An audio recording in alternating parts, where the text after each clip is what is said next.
The 2017 Power Rangers movie has been quite controversial since its release, and it is that it changed almost the entire story. Among these changes is the new Rita Repulsa, and we could see that she is very different from the Rita we met in 1993. This new Rita of 2017 did not find the power coin of the Green Ranger, but she was the Green Ranger, and this is already a big change. The 1993 Rita was never a ranger. She always presented herself as an evil witch and was never associated with the color green. The 2017 Rita is a combination between the Green Ranger and a witch, so this makes her much scarier. Another one that had big changes was Zordon, since in this movie we were introduced to this character as the Red Ranger who lost his powers due to the Great War he had with Rita Repulsa, the Green Ranger. The Zordon we have known since 1993 has a different story, since he was never a ranger, but he was a great warrior who was battling against Rita for thousands of years. If we mention the comic book stories, then we must add that Zordon was a great warrior of Elter and a student of Lord Zedd.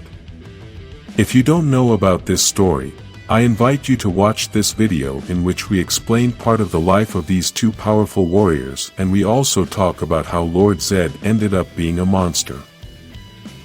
We know that the 2017 movie is based on Mighty Morphin, and although they have changed many things in the story, even so, it follows a very similar path to the first team of the franchise. This is why at the end of the movie they give us a little hint that in the next movie we were going to be able to see Tommy Oliver, and with this there was also the possibility that we would see the new Green Ranger.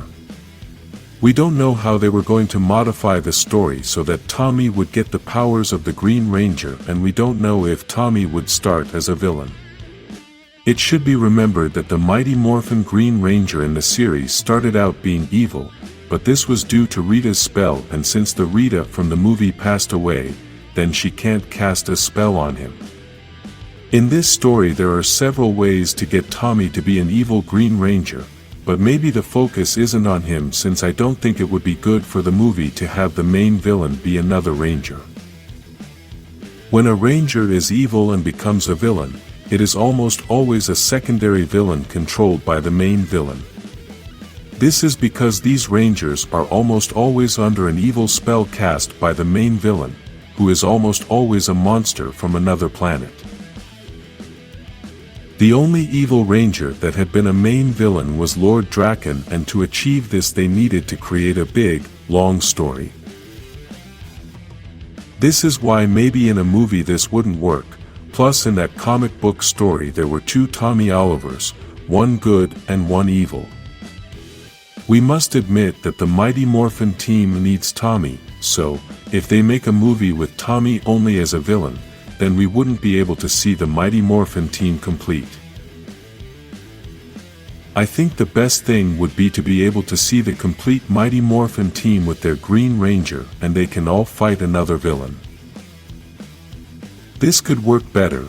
They could even turn this Green Ranger into a White Ranger in the middle of the movie so he could be a stronger ranger, and with that change be able to defeat the main villain.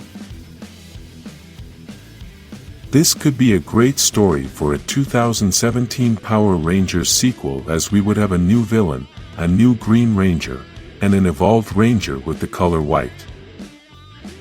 When this movie ended, everyone focused on the possible appearance of Tommy Oliver in the next movie, but perhaps very few have thought about the villain that such a sequel should have.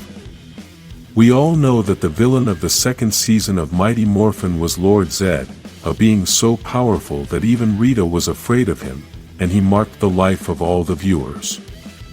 When this villain started, he was so evil that many parents began to complain to the production because many children were scared, and this caused the production to soften the character. To accomplish this, they changed Lord Zedd's personality a bit to make him a bit dumber, and also married him to Rita.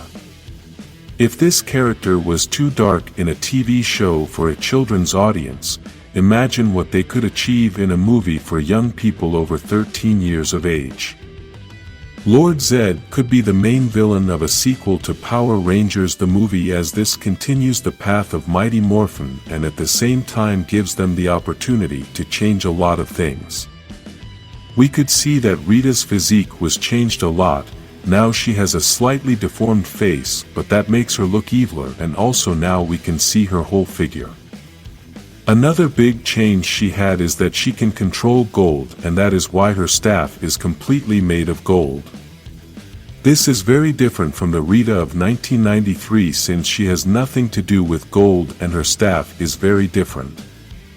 One big change that I really liked is that the costume that the movie Rita wears looks excellent and makes her look like a warrior. Obviously, the 1993 Rita should not look like a warrior since she is simply a witch, and that is why her clothes are very appropriate for what she does.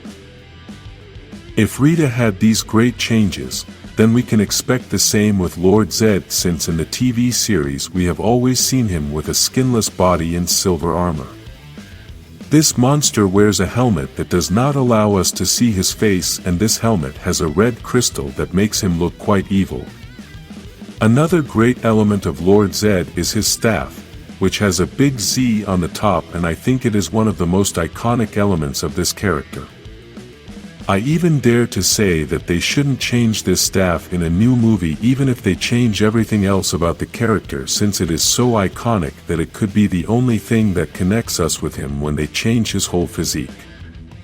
Another great detail that could connect us with him is his distinctive red color, and even though we know that this color comes from all his muscles being exposed without a skin covering them, they could create a red character even though he has skin. With these two elements they could create a connection with the audience, because even if they want to change the characters, it is always good to have some details that connect with the original characters.